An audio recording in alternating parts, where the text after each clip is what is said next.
Salam alaikum. Dans cette vidéo, on va voir comment faire la correction électronique d'un QCM par le logiciel Remark Office. En ce qui concerne donc le plan de cette présentation, donc on va commencer par faire la conception du modèle de la fiche de réponse. Ensuite, on va utiliser l'éditeur du modèle proposé par le logiciel Remark. Et après, on va donc faire le traitement des fiches réponses des étudiants pour donc à la fin exploiter ces fiches et exporter les données par la récupération de la note et la récupération des éléments de réponse de chaque étudiant. On va commencer tout d'abord par préparer ces trois fichiers dont on aura besoin. Donc, dans le premier, on a donc le nom et les codes apogée de chaque étudiant, la fiche réponse et la liste des noms des étudiants qu'on va préparer donc, par la suite. Alors, on commence tout d'abord donc par la fiche de réponse. Donc, on doit préparer cette fiche. Donc, dans cette fiche, donc, il y a le nom, le prénom que l'étudiant doit remplir manuellement. Et il y a ici la zone du code où il doit donc assombrir les cases qui correspondent à son code. Et ici, donc, on a les cases donc, qui correspondent aux différentes questions. Donc, on peut en ajouter. Donc, ici, j'ai 42 cases. Comme on peut enlever donc, les cases qui ne sont pas nécessaires. Voilà. Alors, après, il faut soit imprimer cette page, soit la sauvegarder sous une forme PDF, d'accord, pour être utilisée par la suite par le logiciel de correction.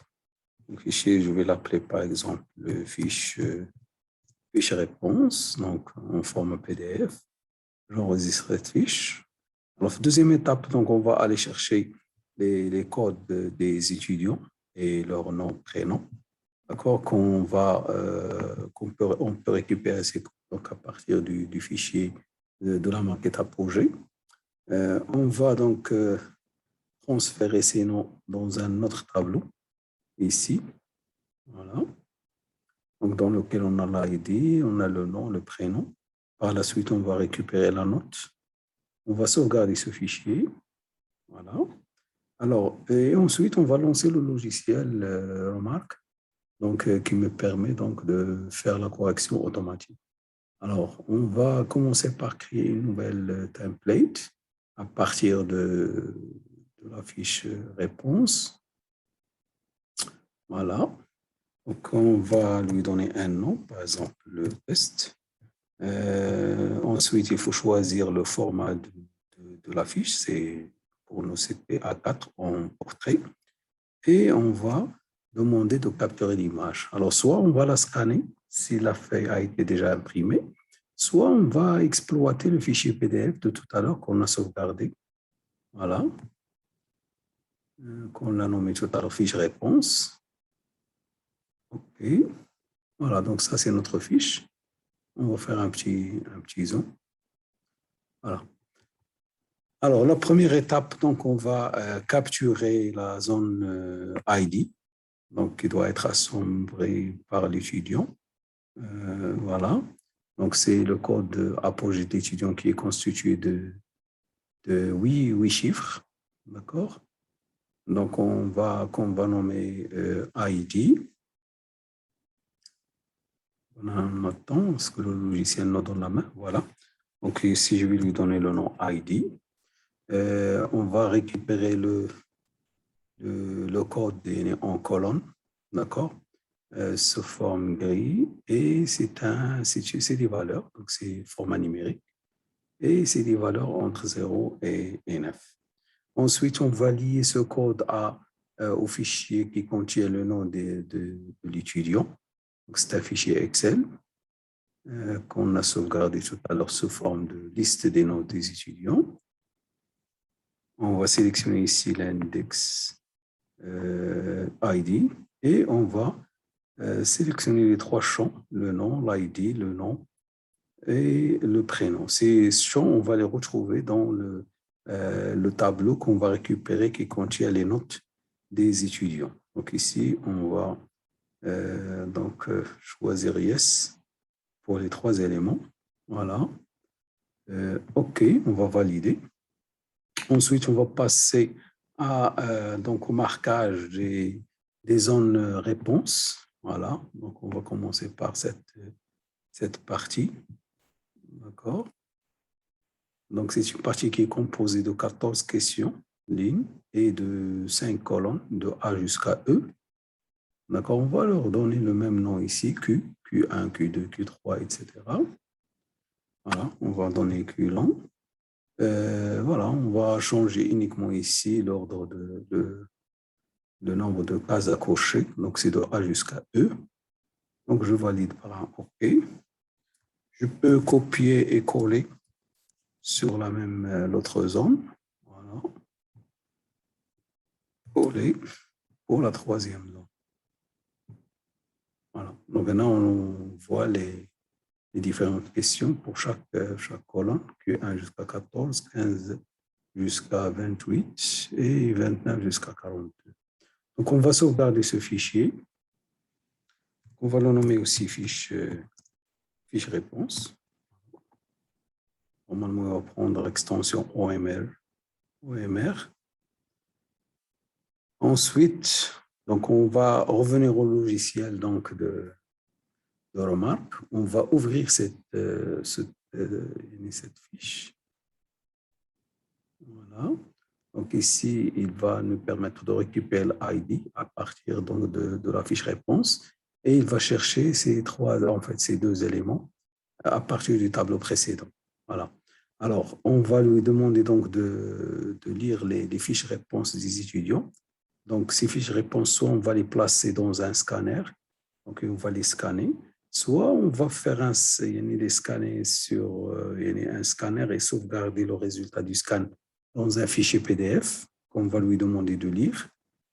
Ici, il vaut mieux placer la fiche qui contient les bonnes réponses et il faut la placer il vaut mieux la placer au début de ces 2 fiches réponses ou là avant les fiches réponses des étudiants. Voilà. Donc, pour moi, cette première fiche dont je n'ai pas assemblé le code, donc il ne contient pas de code.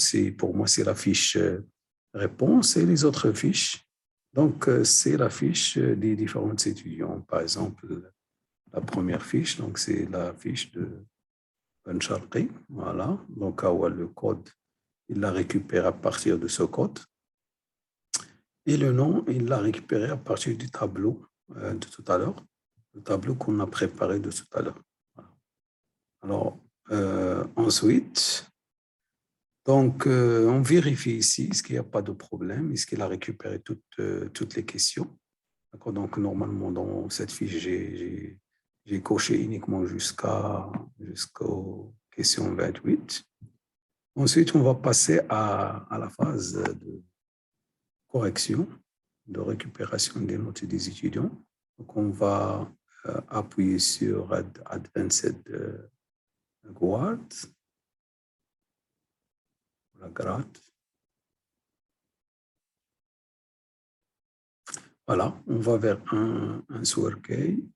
On va choisir Dataset Grid. Donc, comme ça, on va récupérer notre fiche réponse parce que à ce niveau-là, il faut sélectionner la fiche réponse. On va la récupérer à partir des fiches qui sont déjà scannées. Pour moi, le rang de... Donc, là, on va lui indiquer comme quoi la fiche réponse, c'est la première fiche. Je vais importer donc les différentes réponses. Si je veux, par exemple, ici, ne pas prendre en considération une question, il suffit de la décocher. Donc, sinon, je garde cette question. Je peux aussi modifier la notation. Par exemple, ici, pour moi, pour la question 1, c'est si la question est correcte, c'est 1 point, sinon c'est 0,0 point. Sinon, je peux lui affecter une autre note. Par exemple, je ne sais pas, pour la question, par exemple, 5, je vais la mettre sur 2 points. Voilà. Et après, donc, je lui demande donc de me générer le fichier ou le tableau qui contient les notes des étudiants. Voilà. Donc, ça, c'était la dernière étape. Donc, voilà le code de l'étudiant, le nom, prénom. Et vous avez ici sa note. Et c'était sur 29. À partir de première réponse, c'était sur 29. Je peux même récupérer les réponses de chaque étudiant dans un tableau. Là, des différents étudiants sur un tableau. Voilà. Vous avez la note. Vous avez ici donc la réponse de chaque étudiant. Donc, dernière étape, je vais exporter ce fichier en format Excel pour pouvoir l'exploiter. Donc, je peux garder uniquement celui-là. Next. Voilà, je lui donne un nom. Par exemple, test 4, par exemple, enregistré.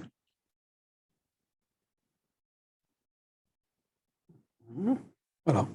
Donc, voilà, j'ai le code de l'étudiant, le nom, prénom et j'ai la note. Je vais faire un copier et je peux transférer ça sur le premier tableau. Voilà. Donc, je peux ici, si vous voulez, trier ça par ordre alphabétique. Donc, vous avez le code, vous avez la note et il suffit d'enregistrer ce fichier donc, pour pouvoir exploiter les notes. Voilà.